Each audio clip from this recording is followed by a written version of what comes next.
Well, just to reiterate the question was there something that didn't turn out according to expectations, either better or worse? Yeah, well, I guess both. I would say that one thing that I found difficult was working with clients that are not used to the, I guess, to our work. You can work with some very difficult clients that want everything for very cheap and in very little time. So that would be the hardest thing that I experienced as a freelancer.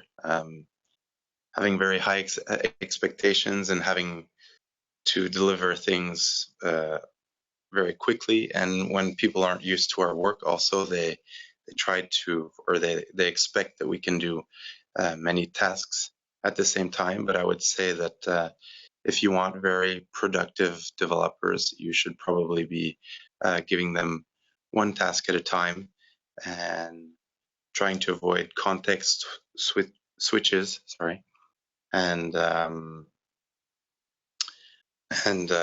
yeah, keeping them focused. So working as a freelancer, if you're working directly with a client, you have to manage all that yourself. So it can be difficult.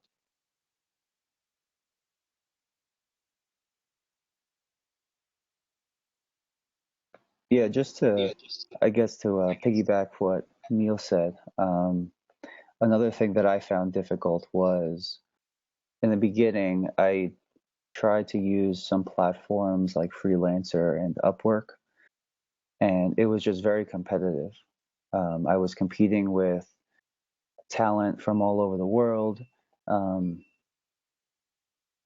I didn't have a portfolio at the time of starting, and I was maybe expecting to be paid more, or at least what I was getting paid at my current job, and that wasn't reflected in what I was being offered on these platforms.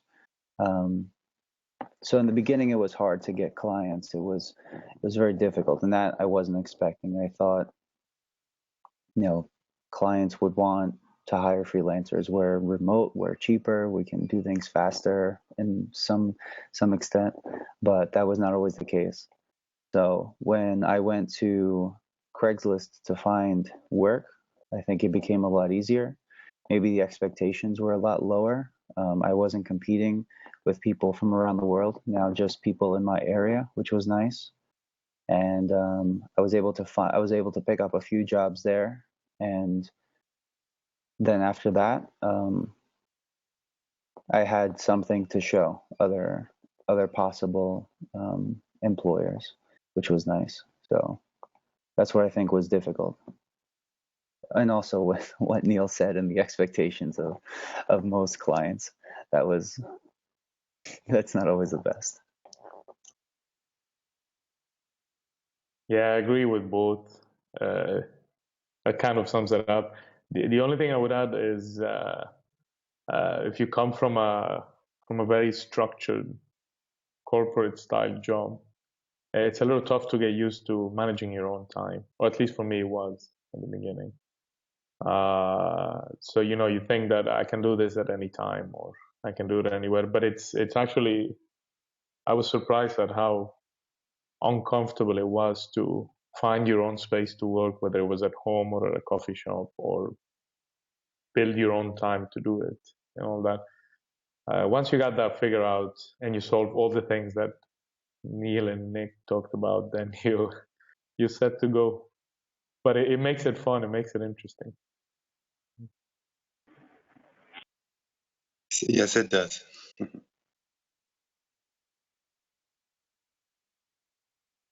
Cool. My next question is, where are your clients based, actually? I guess I'll. No. Yeah, go ahead, Nick. I think I just touched upon this a little bit. Because of the nature of how I get my clients, a lot of them are based out of the New York City area. Some of them based a little too close to home because I work at a coffee shop near my house.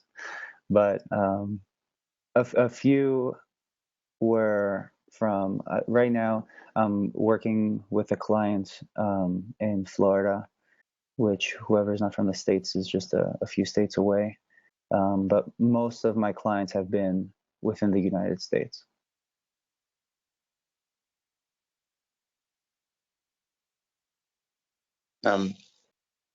Mine have been like Nick from my hometown, which is Montreal. But I've worked with clients in the United States and in France.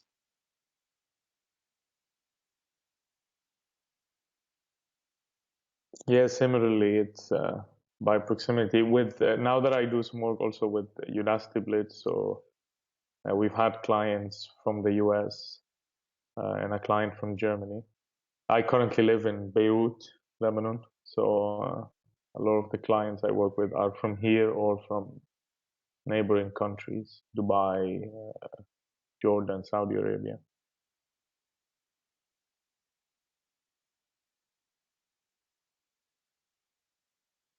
Ali, how do you find your clients? I worked for a while in some of the Gulf countries around in academia, so I knew a lot of people who were computer science students and graduated and went to work for companies. Some people that started companies, so we've developed some trust, and they give me, and I get some jobs from these companies over there. Locally, I find them through again through connections in here. I've hired some people to help me do some things, and then they recommend me for more difficult tasks that other people want to be done.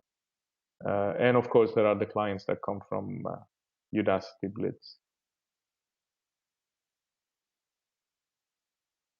Piggyback what Ali just mentioned is, do you often contract other freelancers to help you, and which kind of freelancers are they, or in which area or which field? I'll continue since I started. I've done this once or twice for coding. It's been to help me do some of the web stuff. So web is not my specialty. So I try to do it when it's something smaller. But when it's not, I have hired somebody to help me once or twice in coding. But mostly I've done hiring for design purposes. So I have a couple of friends who are UI and UX designers who usually work with me in a project that needs it.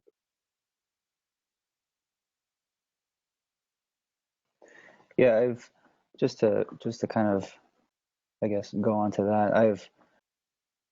I've had experience designing more than I have coding. I was using Photoshop and Illustrator beforehand. I took a few courses in that, so I haven't needed to hire a designer, but I have hired.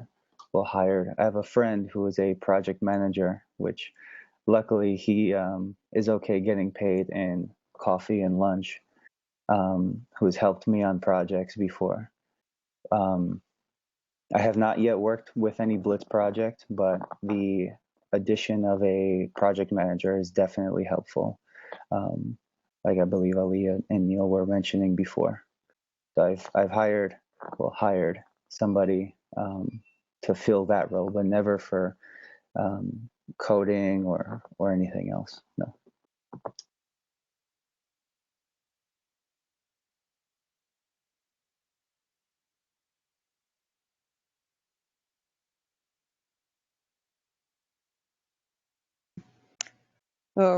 Next question is more like about your careers.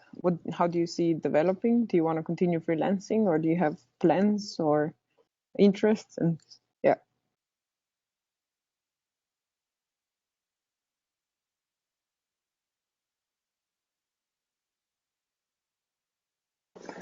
I guess I'll continue this one then. I don't plan on freelancing forever. I think it's maybe pick up a project here and there, but not as my main source of income. I do enjoy the freedom that freelancing gives you, but I would also like to maybe turn this freelancing job right now into more of a business later on. So that's I think where I see myself in the next maybe few years.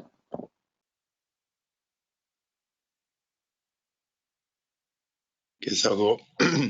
I would say that I've always been open to opportunities. If I see something of interest, like a job with a project that I'm passionate about, so yeah, I definitely consider it. Freelancing is great, but I think a project with more purpose is what I'm seeking out or what I'm open to. So when the time is right, I guess it'll happen.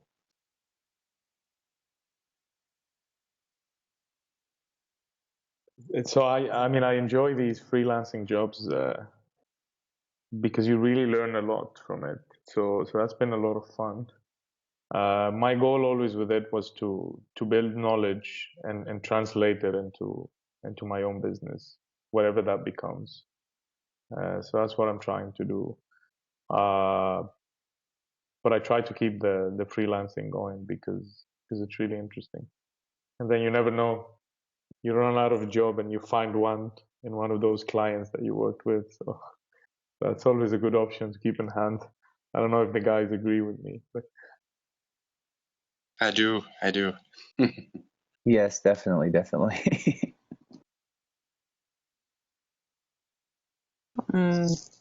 You meant? Oh, sorry. Yeah, ask. Sorry, Colin. My previous career is only for employer. My employer was Microsoft, and 1 year ago I started my own company, and today I'm focused to grow my own company, also on freelancing and IT consultant. And maybe this is still my work for a day ahead. I mean, it becomes interesting when,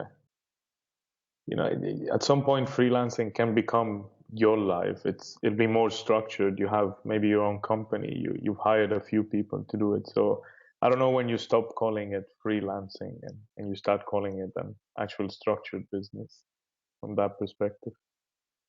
Yes, this perspective is my perspective because I need to grow my customer and my customer base and my project skill, but I still working in parallel with a project with a product based on Node.js web app, and hope to finish behind June and try to sell it on web. Awesome. Yes, I'm not alone. I use other people to help me for that.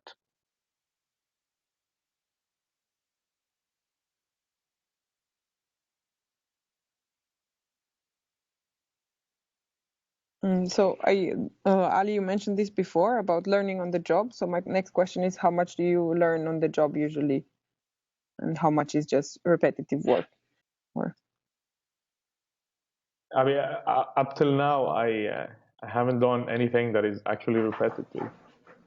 So that's been a blessing. I don't know if it's pure luck or it's only been a couple of years for me of actual freelancing work. So it's been a lot of good learning from that. Yeah, I think it's pretty easy to find a variety in this work. There's just so much to do. Of course, there's some repetitive work, but I think for the most of it, it's very changing. Yeah, I've definitely picked up work that I knew may be a little bit on the repetitive side, just to in the beginning, just to be comfortable doing the same thing. Because like Neil and Ali were saying, this is an environment, this is a space where there are many different projects and many things to learn, especially from someone who was just starting out. Is very intimidating, and I didn't want to I didn't want to put too much pressure on myself to learn these new technologies and not understand them. So in the beginning, I picked up maybe 2 or 3 projects of the same type, and then afterwards I would look for more of an ambitious project, kind of do the same thing if I was lucky enough. If not, pick up a project that was a little bit maybe more ambitious or maybe different. But I learned on the job a lot, and I think that's one of the best things about freelancing. Yes, I agree. The experience is more better than only study and try the tutorial.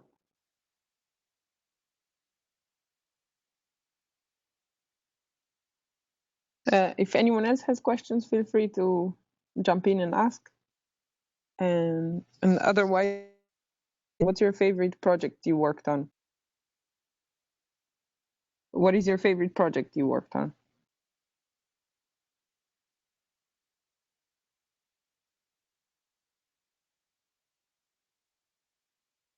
It's an interesting I guess I'll go. question. So my favorite project.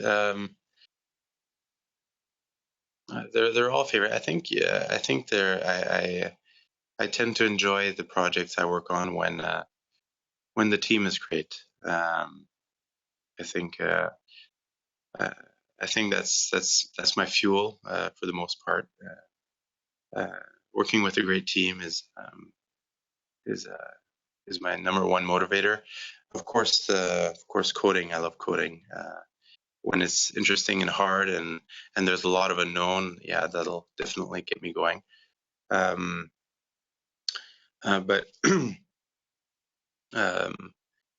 but just recently, I guess to that effect, I worked with a team at a branding agency, and we were working on a sports website.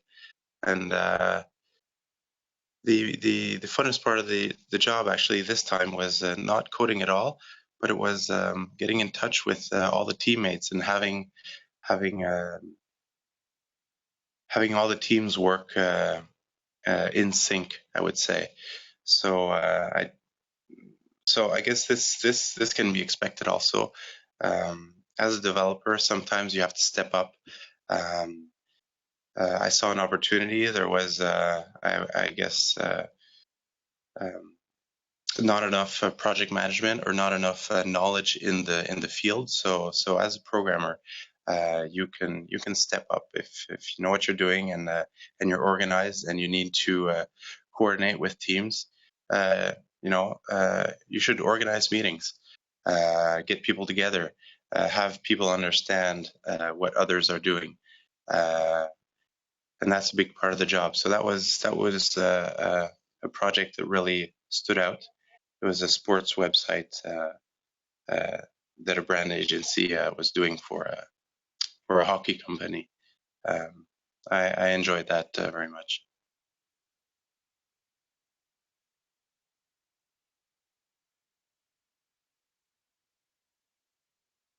I'll say the. Oh, sorry. Okay, I'll just finish. The current project I'm working with is probably one of the most interesting ones, because it's such a cool application that they want to do for surgery. So it's interesting to put kind of your technical knowledge in these kind of almost futuristic like applications. So I'm very happy with that. I'll say second to that is another project I did, probably the one that had the most people involved in. It was 5 of us all together. Like Neil said, that makes it fun when there's other people working and you have to coordinate and that. That was I'll say that one from the collaborative perspective, it was fun. The current one is from the content and the challenge perspective. It's also a lot of fun.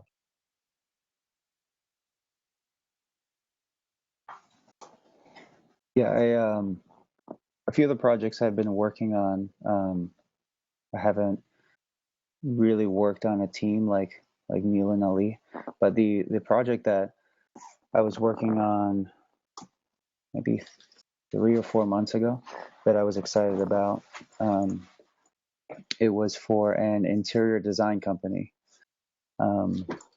It was nice because of the fact it was a design company, they provided all of the design work and the assets. But the thing that was, and for the most part, it was just a normal project. It wasn't anything too complex. I didn't run into any problems, which was always nice. But what was nice was that my brother, he's a woodworker, and he was able to get a client as well as I was. So when I was in the interior design office, I just mentioned, or I believe I overheard something that they were looking for a certain type of chair or side table or something, and I just and all I had to say was, oh, my brother does something like that, and they wanted to look at his website, which I also built, and they liked the work that he did, and he was able to get a client, as I was able to get a client. And I think a lot of the times it's just as easy as that to get clients. Ali, you mentioned sometimes it's effortless to get clients. You have friends who need work, and it's not always that you need these platforms to get the work. I think this was the moment where it was like, wow, word of mouth really works, and you just have to open your mouth a lot of the times. You know what? There's the thing that happened to me the first time I got a project was you're scared that you can't do it, and I'd say for the first one, 60% of the tech knowledge was knowledge I didn't have. But you just build it with it. It's a little scary, but somehow it works. It's this idea of when you push to do something in a short period of time, you can actually achieve it. So that was also a major thing of I would have not learned that from any other kind of job that I was doing. And every now and then you get another project where you're like, oh, I kind of know how to do it, but I have no idea of all the intricacies of here and there. Don't be afraid to jump into it and actually try to do it. Is everybody gets something good out of it.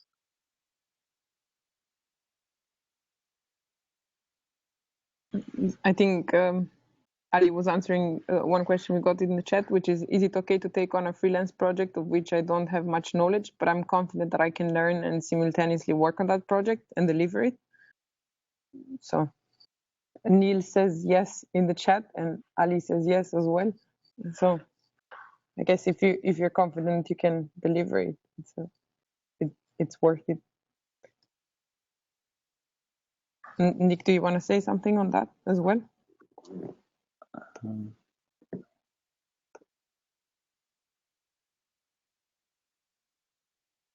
Is my audio on? Yes. Yes. Okay. Yeah, I would like to add just one thing to that. Yes, I think it's okay. I think it's definitely okay to take on work you don't have much knowledge on, but you're confident that you can learn it on the job.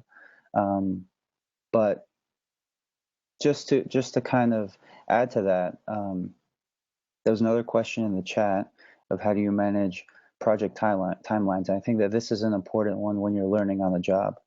I think it's very easy. I've definitely done this and upset maybe only a handful of people that I didn't have the knowledge and I didn't give them the correct timeline. I think the best way of calculating calculating the time it would take you, for me in the beginning, it seemed like I almost had to triple or quadruple the time I thought it was going to take. If I said, oh yeah, I could take this, I could do this in 1 day or 2 days, it was probably, maybe a week or a week and a half realistically. And I think after the first few projects, you realize that maybe I don't know how difficult some of these things are, and you slowly adjust your timeline, and what you think, how quickly you think you can learn, or it definitely comes with experience. Just understanding how quickly you can learn and kind of scope a project. But I would definitely maybe overestimate how long it's going to take you. So when you do deliver it beforehand, it's something nice instead of underestimate, and then you're over and they're like, it's a month later, where's the project? And then you're not going to get that person again. So I think timelines are very, very important. And that's when having a technical project manager make the difference. But going back to the question of working with Blitz versus working on your own, because I did a project, and then on a second one with the same technical project manager, we put a timeline. And when she was drafting how this whole thing was going to look like, she basically doubled it from what I said, and said, "Oh no, I mean, you tend to underestimate, and you feel that there's a need to underestimate because you want to look confident with the client, and you want to make sure you want them to feel like you actually know what you're doing, and all that. So like, yeah, I can do this in 2 weeks, but it takes you 6 weeks over there. But if you say 8 weeks and you finish it in 6, like Nick said, it makes a lot of difference. And just to quickly add to what Ali said, I think promising, like underestimating your time, not only is that terrible when you deliver 2 weeks late, but I think over promising, if you tell somebody it's going to take 8 weeks, I think you look much better as a freelancer as well. I think we have a tendency to try to be like overcompensate, like Ali said, but I think it shows more professionalism when you can deliver more of a realistic timeline. If they're seeing that the project is going to take 4 weeks from someone else, and you say it's going to take 4 to 5 weeks for you to do it, that's pretty realistic. If you say it's going to take you 2 weeks, chances are the quality is going to suffer. So Ali, I think you hit it right on the head. That was perfect. Yeah, I agree. Yeah, I thought of two things while listening to you guys. So it's true that when there are other thoughts on how long a certain project should take, and yours differs, that's probably because the project definition isn't well defined. So you should probably take more time with your client to define what should be done. And also, I would say that it should be clear that estimates are estimates. Basically, deadlines should be reevaluated constantly. That's what Scrum is for. You should be talking about what's taking more time, what's taking less time.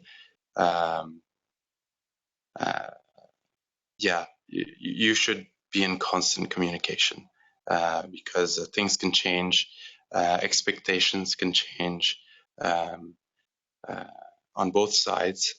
Clients tend to, and just because they're human, they tend to change what they want, what they're expecting, and not just because they're human, but also because your clients have bosses and they change also. So it's an organization. There's a lot of movement. So that's why communication is key. I just want to add one last thing here is when you work for a client, usually, I mean, you're being hired because you know how to do something that they can't do, or they don't have the time to do, or the potential to do so. So you do have an upper hand of being, let's say, the expert in here. Why am I saying that is because when you put a timeline, remember they're only going most of the times they're going to follow whatever you say it's right, like Nick was saying. So don't be afraid to push it a few weeks after that. They do, or at least the clients I've worked with, they do trust your judgment from that perspective. Of course, when there are other constraints like their own internal deadlines, then it's up to you to make a decision whether you can make it with that or not. But always remember, you are the expert in here, even if you're not technically the expert, but you're being hired because of that.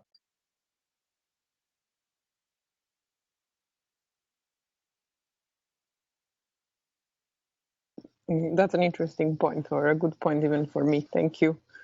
So the next question is Ankita asks, do you feel the pressure sometimes? I mean, client pushing a lot of the deadline. And Neil answered in the chat already, with this happens, can be hard to deal with. And if your client is unnecessarily pushy, you might want to question the relationship. So on top of that, I guess I would ask as well, if there are any clients and projects you don't want to work with, or if there's any situations where you feel it's better not to go into this.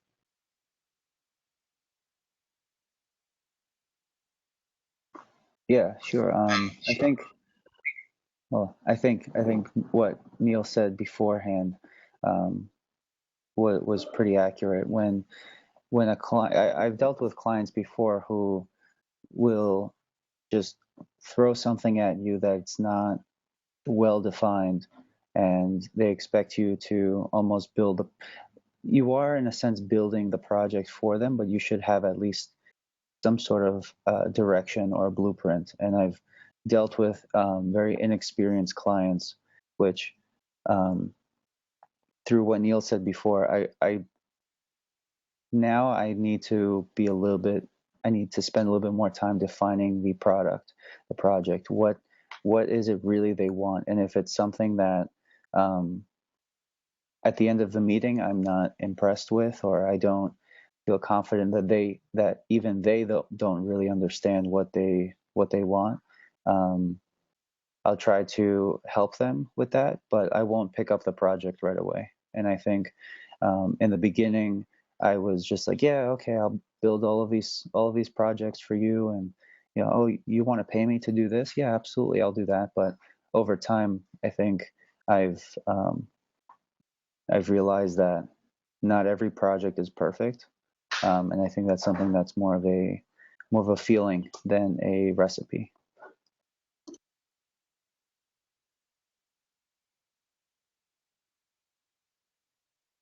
Yeah.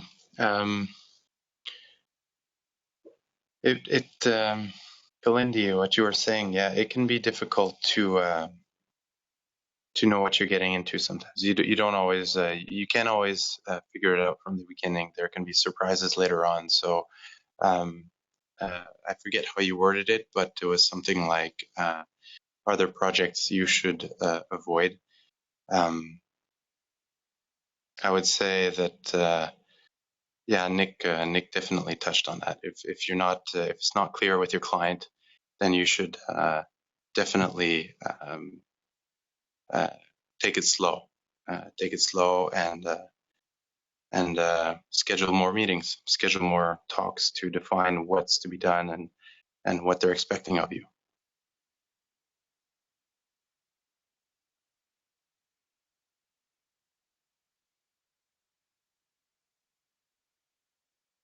Kalindi, you're muted. Yeah, that Ali's connection. Thanks. Ali's connection broke, so maybe he's trying to come back again. But we're gonna we can continue, and then maybe hopefully he joins us again. And the next question is, the next question was in the chat actually, and it's what are the best freelancing websites? I don't have an answer for that. I don't know. I don't know what the best freelancing websites are. I think well, all three of us mentioned that word of mouth is definitely key. Maybe there are good freelancing websites out there, but I don't know of any. Yeah, I agree. Word of mouth for me is where I got most of my clients. The freelancing websites, like I mentioned in the beginning of this, was they were quite intimidating, and I was they became quickly unattractive when I wasn't getting what I wanted because I didn't have the reputation score of another freelancer on the same network because I was just starting out.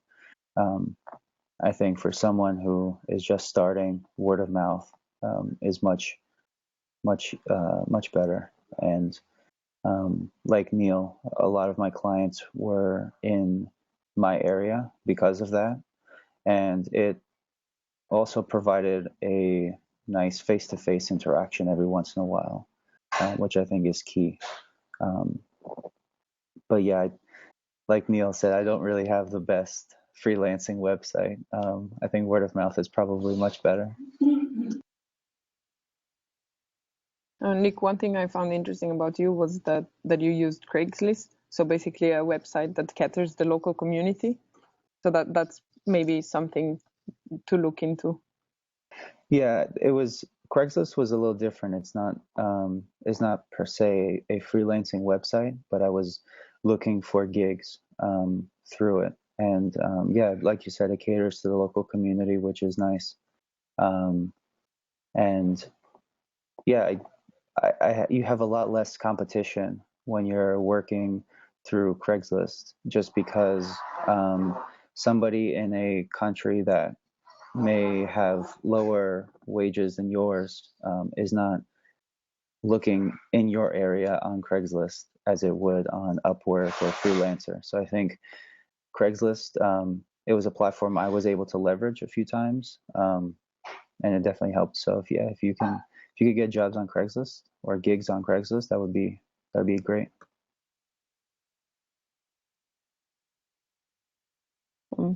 Nick, it's only you, it seems now. I hope the other people will be able to join us, or their problems will be solved. And the next question is, sometimes for the initial phases of the project, there aren't many visible results for the clients. How to deal with the clients in these situations? Sure. Can you just repeat the question again? Yes. So sometimes for the initial phases of the project, there aren't many visible results for the client. How does one deal with clients in these situations, where basically you're working on something, but you don't necessarily have something to show for this yet?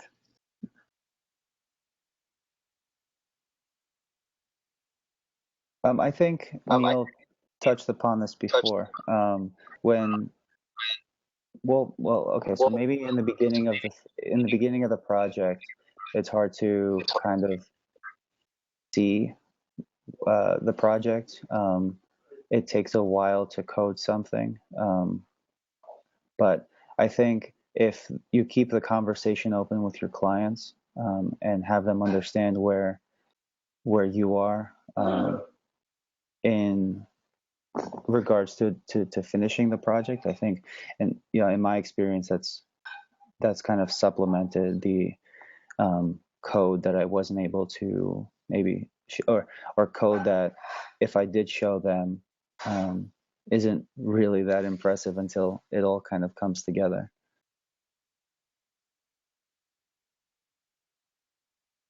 Yeah, that's it. That's you have to talk with your clients. You have to talk a lot. You have to reassure them.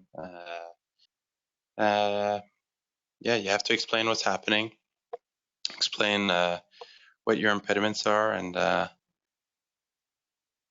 yeah, that would be my only advice to that. Yeah, and just to kind of go on that, I think, for the most part, if like in like the real world, developers are not necessarily client facing all the time. You do have other people who are, the project manager, in my experience, is more of a people person than a lot of the developers that I've spoken to. But as a freelancer, you're almost doing all of that. So you need to be comfortable speaking to somebody else, or at least be comfortable in making the effort to keep the conversation fluid between you and your client. I think you actually just both did that. Because we have my last question, given the fact that we just have just a couple minutes, is tips for someone starting out. So if you have any additional tips to the ones you just mentioned. Yeah, definitely. You need tools to keep track of your work, of your time, of your billing, of your taxes, of your expenses, all that. You should definitely look into a tool to help you with that. There are lots online. They're usually low cost, but you should definitely look into at least a few tools to help you with that aspect. But otherwise, go to tech events, meet people, and make contacts. Because you're trying to find clients, right? So yeah, be out there. Yeah, definitely everything that Neil just said. I think tools are key. Time management or time tracking tools are extremely necessary. It's very easy in the beginning, I think, to just say, oh, okay, I'm going to work on this today, and not keep track of your hours. And then 13, 14 hours later, you think you maybe only worked 8 or 9 or less than that. And then that over the course of a few weeks, it's very difficult for you to really get a grasp of how long it took you to complete the project. I think that kind of goes back to the timeline question too.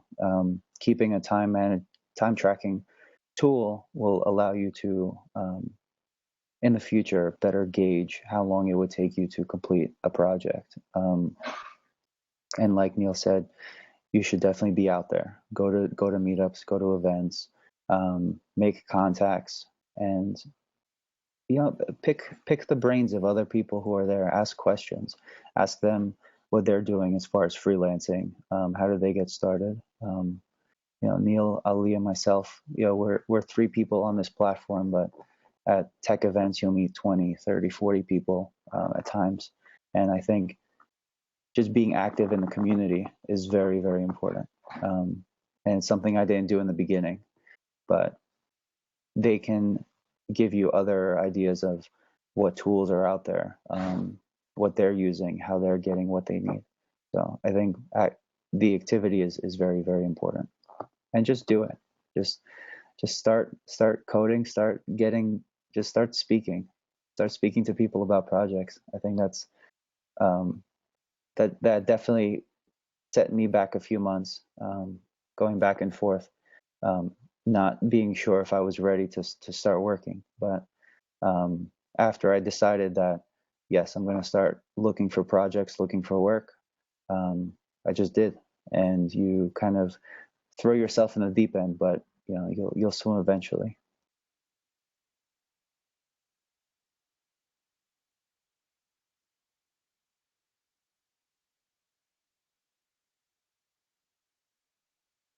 Kalindi, we can't hear you. Yeah. Sure. Yeah. No. I lost my window because I wanted to share that the hour is up. So thank you everyone for coming. And if you have any extra questions or any comments, or if you want to share your story, you can write to contributor support at blitz.com. I'm gonna put it in the chat just a second.